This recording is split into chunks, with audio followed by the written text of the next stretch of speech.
Olá, minhas amigas e meus amigos. Hoje eu estou aqui para falar de uma série que vem sendo muito comentada, The Chosen, Os Escolhidos. E esta série está sendo exibida na Netflix. E por que eu resolvi falar sobre esta série?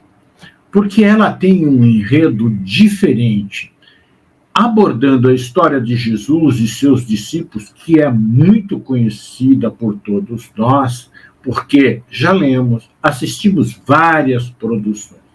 Mas eu confesso, nunca vi uma abordagem de forma tão completa, minuciosa, detalhando cada personagem e situação por eles vividos. E assim, dentro de um perfil adequado à missão de cada um.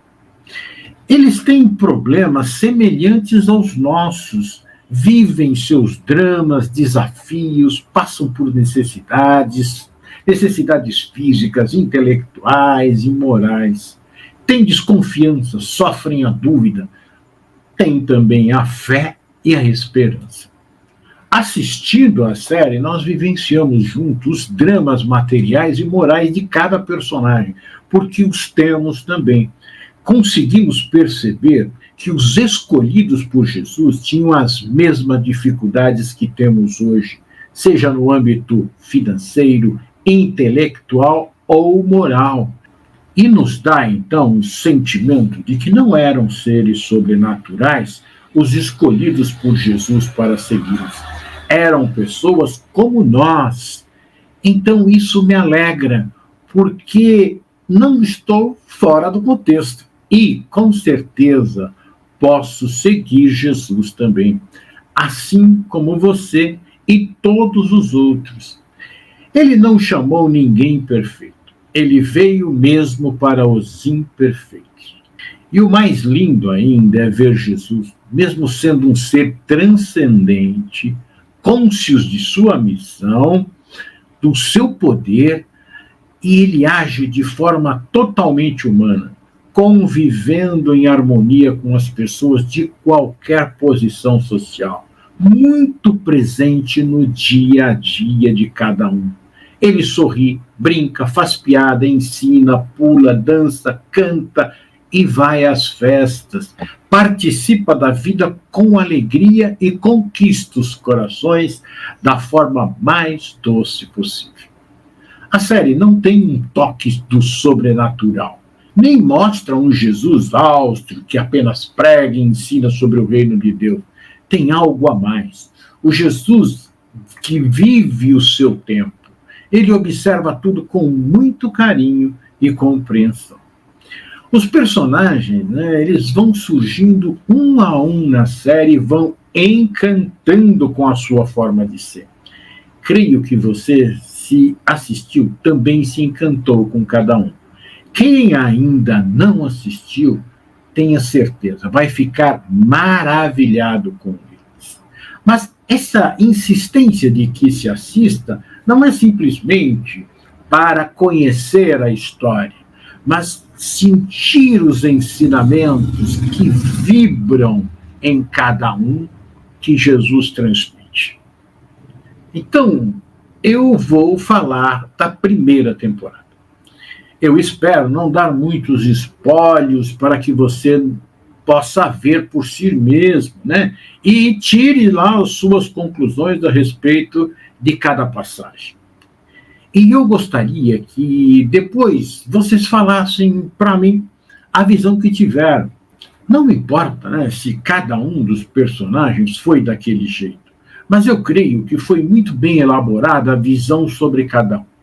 Na verdade, o que importa mesmo é o que nós sentimos participando desse enredo, pois ele nos desperta para a necessidade de seguirmos Jesus. Sabe por quê? Porque é o caminho seguro, o único caminho que nos leva ao reino de Deus, onde seremos eternamente felizes. A primeira temporada começa com as dificuldades de Lilith, que é, na verdade, Maria de Madalena. Ela é visitada por Nicodemos, um doutor da lei muito influente, em visita a Cafarnaum, um personagem de destaque do Sinédrio, muito culto, um pensador. Eu, particularmente, fiquei encantado com ele. Ele é obrigado pelo pretor romano a ir ao Distrito Vermelho, um bairro considerado da mais baixa periferia de Cafarnaum. Se não houvesse uma determinação do pretor romano, jamais um fariseu entraria ali, muito menos um Nicodemos, né? E ele vai tentar curá-la através de um exorcismo. Depois de algumas tentativas, né, e ela está tomada por alguns espíritos maus, ele afirma que para curá-la, somente Deus ou um seu enviado. E ele tenta, né? Assim, meio com medo, tal, mas ele tenta, né? E em determinado momento, Jesus a procura. A procura como faz com todos nós que sofremos. E a chama pelo nome Maria, e faz com que os espíritos que a perturbam a deixem em paz. A cura que Jesus opera em Maria Madalena vai deixar Nicodemos perplexo. 1000 pensamentos afloram a sua mente. Ele se dispõe, então, a descobrir como isso foi possível e quem é esse que fez esse verdadeiro milagre. Depois, nós conhecemos 2 personagens muito interessantes. Eu disse que cada personagem que vai aparecendo, ele é fantástico, né? Simão Pedro e seu irmão André. Olha a situação. Estão endividados com Roma. Não pagam o tributo já há algum tempo. Simão é um trabalhador, é um batalhador, cheio de artimanhas para tentar salvar a dívida e livrar o irmão e sua esposa Éden, uma mulher encantadora, amorosa, simpática, que ama Simão, mulher firme, compreensiva, que procura, nos momentos difíceis pelo que passa o marido, apoiá-lo e direcioná-lo. Um exemplo é quando ele, no auge do desespero, né, não consegue nada, ele conta-lhe a verdade sobre a dificuldade que vem enfrentando. E ele diz que é por isso que ele anda distante de casa e mais calado. Ela o encara de frente e pergunta-lhe: onde está a sua fé? Nesse momento eu confesso que eu tremi na cadeira, porque ele realmente está a ponto de ser preso, perder o barco, perder a sua casa. Não era para estar desesperado. Isso é que encanta na série, esses momentos tão nossos, né? E chega alguém com uma força incrível, alguém que vai sofrer se as coisas não se ajeitarem e cobra, de forma carinhosa, mas firme, onde está a tua fé. Simão, então, de posse desse alento, né, que recebeu da esposa, sai de casa dizendo que vai pescar e resolver o seu problema, o problema do André e da sua casa. E ele passa a noite inteira pescando. E um detalhe, sendo observado por Mateus, um publicano, que de longe o observa fracassar várias vezes, quando a rede volta vazia. E ele joga a rede, puxa a rede e ela vem vazia. E Mateus fica ali anotando, e dizendo, não vai dar certo, porque ali ele seria preso. E Simão, então, depois de blasfemar, falar com Deus, ficar nervoso, e ele já então pretende se entregar.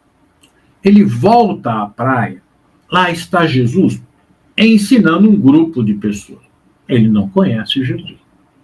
André se aproxima do barco. Ele diz, Simão, olha, aquele ali é o Messias, e eu o conheço porque, quando eu estava com João, ele passou uns dias com João, e João pediu para que eu e os seus discípulos o seguissem. Mas Simão estava aturdido. Ele não queria conversar sobre Messias. Ele, na cabeça dele, ele estava sendo preso e perdendo tudo. E Jesus, então, se dirige a ele, pede para subir ao barco, para poder falar e aquelas pessoas poderem ouvir. Ele fica olhando, um homem na situação dele, é idade de ombros? Pode. Aí Jesus sobe, fala, depois Jesus vira para ele e diz assim: ô Simão, coloca o seu barco mais para lá, porque estava na beira do mar, né? Coloca o seu barco mais para lá, não precisa ir muito, não, e jogue a rede. Simão pensou que ele estava brincando com ele, porque ele passou a noite toda. Mas Jesus insiste com um belo sorriso. Aí ele pegou e jogou a rede. Quando ele joga a rede e ele vai puxar, ele nota a água se movimentar. E ali começa a quantidade de peixe chegar na rede. Então ele puxa, não consegue, chama o seu irmão, André vai, puxa, não consegue, mas Zebedeu e os seus 2 filhos, eles estão, né, ali próximo. E aí ele chama Zebedeu, João, Tiago, e eles vêm e ajudam a puxar a rede. E eles são obrigados a pular do barco para os barcos não virar. A cena é impactante, porque a perplexidade deles é enorme. Como acreditar que aquilo está acontecendo? E Pedro olha para Jesus, né, e pede para que ele se afaste dele, porque ele é um pecador.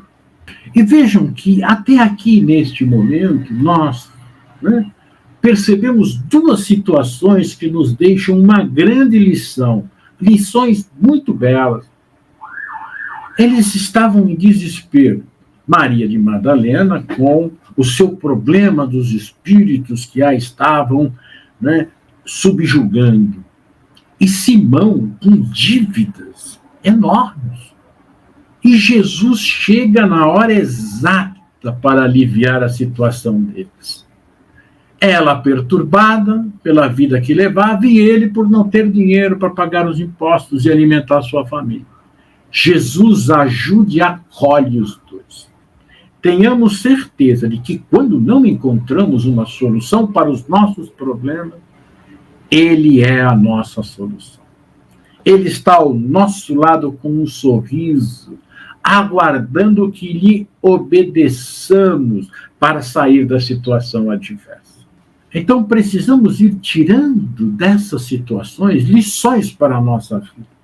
Se não estamos bem, procuremos Jesus, que ele está do nosso lado. Ele já está do nosso lado. Ele já nos procurou. Precisamos ouvi-lo. Né?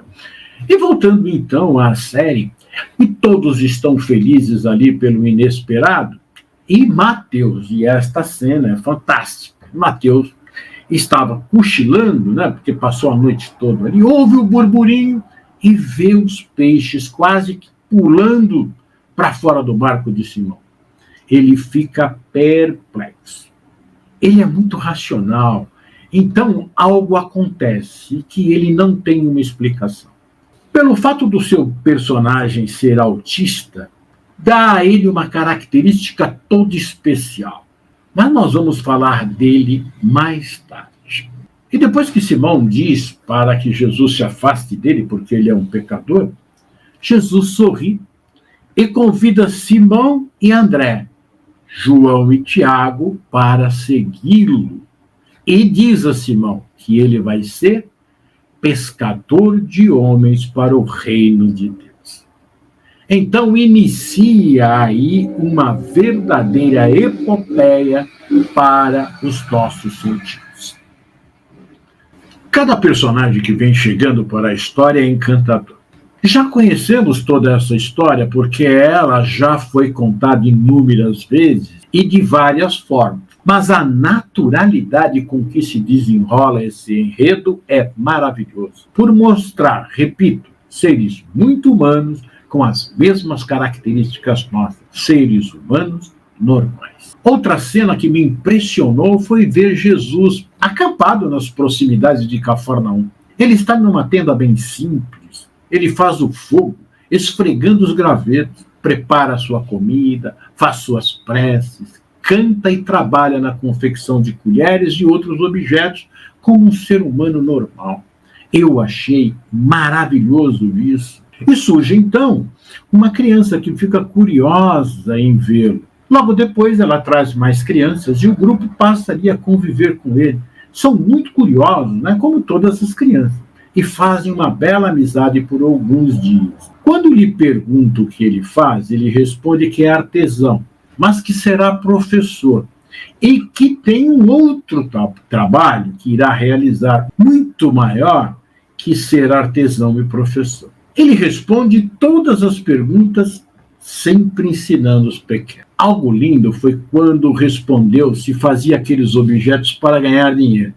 Ele respondeu, não, eu troco por comida e roupas. Uma outra coisa que diz às crianças referente à vingança me marcou muito. Ele pergunta o que fizeram. E um dos meninos conta as suas atividades e o outro diz que teve lá uma desavença com um dos seus amigos. O coleguinha veio, empurrou, ele empurrou o colega empurrou ele de novo, ele empurrou então com muita força e o colega caiu. Jesus olha para ele, sorri e pergunta, o que o Senhor diz na lei de Moisés sobre a justiça? Eles responderam, a vingança é minha. E Jesus diz, o Senhor ama a justiça, mas talvez ela não seja a nossa justiça. Devemos ser brandos e pacíficos, ensinando às crianças já para não brigarem, para serem amigos, para serem bons uns com os outros. Outra situação que me comoveu muito é que Simão volta para casa e diz para sua esposa que o Messias está entre eles e ele o conheceu. E aí ele conta à esposa sobre o que ocorreu no final da pescaria. E ela fica deslumbrada. Em especial, quando Simão diz que ele lhe convidou para seguir. A resposta da esposa foi algo maravilhoso. Ela disse, alguém finalmente viu em você o que eu sempre vi. Isso tudo, apesar de saber que ela vai ficar sozinha, porque ele vai sair, vai viajar com Jesus, mas ela se alegra e conforta o marido por ter sido chamado por Jesus, que ela nem conhece ainda. Isto é algo a se pensar, um despreendimento muito grande da mulher de Simão. E ela realmente é um amor. Passa-se um tempo e Jesus convida Maria, Simão e André, João e Tiago, que são filhos de Zebedeu, Tiago menor e Tadeu, para ir ao casamento em Caná. E lá nós conhecemos Maria, mãe de Jesus. Uma mulher disposta, simples, uma energia impressionante, um olhar meigo. E quando ela pede a Jesus para resolver o problema do vinho, um pedido doce, não havia como negar. A resposta ao que Jesus diz, mãe, não chegou a minha hora, ela diz, filho, se não agora, quando? Aí Jesus faz, então, a transformação da água no vinho. É interessante observar ali que quem é responsável pelo vinho e pela comida do casamento é Tomé, seu futuro discípulo, e sua amiga Ramá. Não existe coincidência, não é mesmo?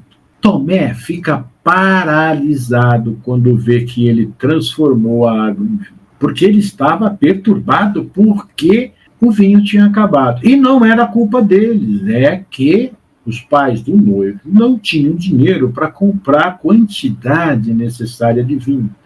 E eles esperavam um certo número de pessoas e veio o dobro por dia. Eram 7 dias de festa. Então o vinho acabou. E ele, conversando com Ramá, o que se vai fazer, mas não teve jeito. O vinho terminou e Jesus transformou.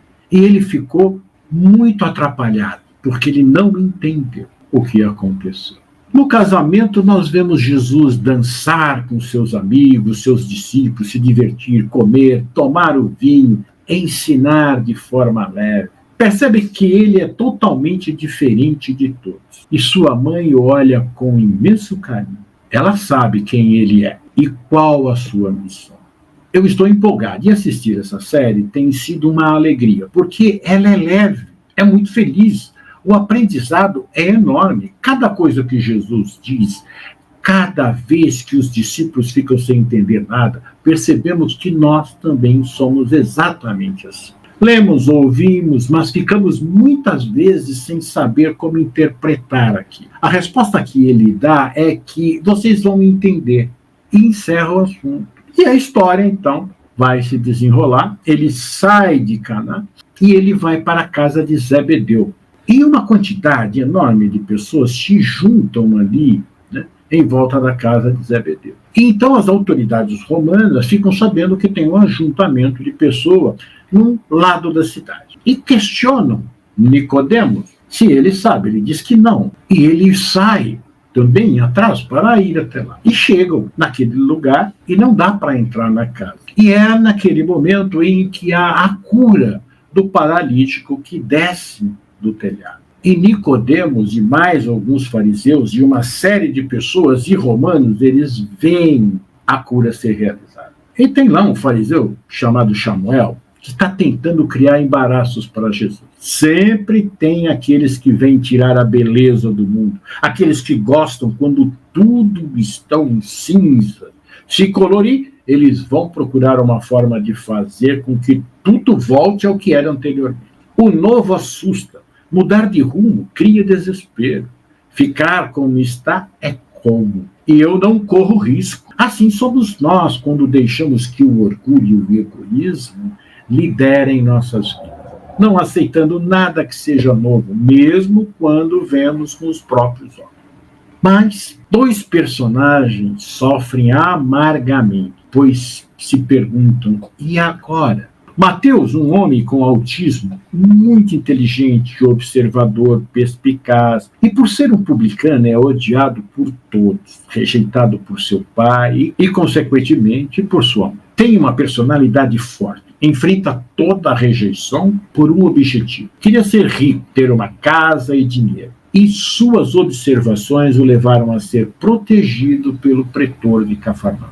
O outro é Nicodemos, torturado por ver a cura de Maria e ver agora este milagre. E ele encontra-se com Maria naquela confusão que teve naquele momento e pede para ela arranjar uma reunião com Jesus. No outro dia, passando pela coletoria, vê Mateus. O oficial Gaius, que é a segurança de Mateus, o romano, está do lado de fora. Jesus volta e convida Mateus para seguir. É um momento surreal. Mateus sai do local, entrega a chave ao oficial, que lhe diz: como você vai largar tudo isso? Você tem dinheiro, nenhum judeu vive como você, Quintus te protege, e você vai jogar tudo isso fora?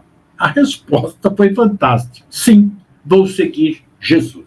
E o romano fica perplexo. A personalidade de Mateus é algo impressionante. Imediatamente, Jesus é crivado de perguntas pelos seus discípulos, mas o que ele diz a Simão é perfeito. Simão o questiona por ele chamar um publicano. Ele diz: eu não entendo. E Jesus diz a ele que também ele não entendeu quando Jesus, o chamou. E Simão rebate: ele é o que é. Simão é autêntico. E diz: isso é diferente. E Jesus diz para Simão: vá se acostumando com o diferente. E começa a caminhar. E diz a Mateus: hoje vamos a um jantar, Mateus. E Mateus diz para ele: não, mas eu não sou bem-vindo a jantar. Mas Jesus fala: vamos jantar na sua casa. É maravilhosa lição naquele momento, porque Jesus coloca seus discípulos dentro da casa de um publicano. Todos os judeus dentro da casa do publicano. E o jantar é algo que não se deve perder. Portanto, quem não assistiu, assista. Porque um dia, se você tiver que ir à casa de um dos seus desafetos, ou de alguém que você considera um ser inferior, por qualquer motivo, lembre-se de Jesus e de como agir. E Jesus, então, encontra-se com Nicodemos. E Nicodemos, mesmo sentindo, tendo a certeza de que Jesus é o Messias, ele não consegue se libertar de tudo que tem, da vida que conquistou. um doutor da lei muito respeitado, profundo conhecedor das leis de Moisés, com uma família bem estruturada, fica numa posição dificílima quando Jesus o chama para seguir. Ele ainda disse: daqui a 2 dias iremos para Jerusalém. Eu vou esperá-lo em tal lugar e a tal hora. Venha. Ainda hoje vivemos esse dilema. Como deixar a família, a fortuna, os amigos, os bens e seguir Jesus? E Nicodemo sai do encontro mais perdido do que quando chegou. Porque sabe que Jesus é o Messias esperado pelo seu povo. Descobre que ele não veio degladiar com os romanos, mas para implantar o reino da paz, da concórdia, da misericórdia, do amor em nossos corações. Ele que já estava confrontando a lei que seguia, agora percebia que o caminho era outro. Mas como atender ao chamado de Jesus? Muito nós, não é mesmo? Perturbado porque tem que voltar a Jerusalém, sua esposa quer ver a netinha que nasceu naqueles dias e rever os filhos. Nicodemos, durante um diálogo com a esposa, e ela diz: eu amo a nossa filha. Se ele tinha alguma intenção de seguir Jesus, naquele momento ele perdeu. Jesus, antes de partir para Jerusalém com seus discípulos, aguardou Nicodemo. Ele estava ali perto, observando o grupo que ia partir. Deixou até uma bolsa com moeda e ficou atrás de uma parede. Então Jesus, como se estivesse vendo, diz: você chegou tão perto.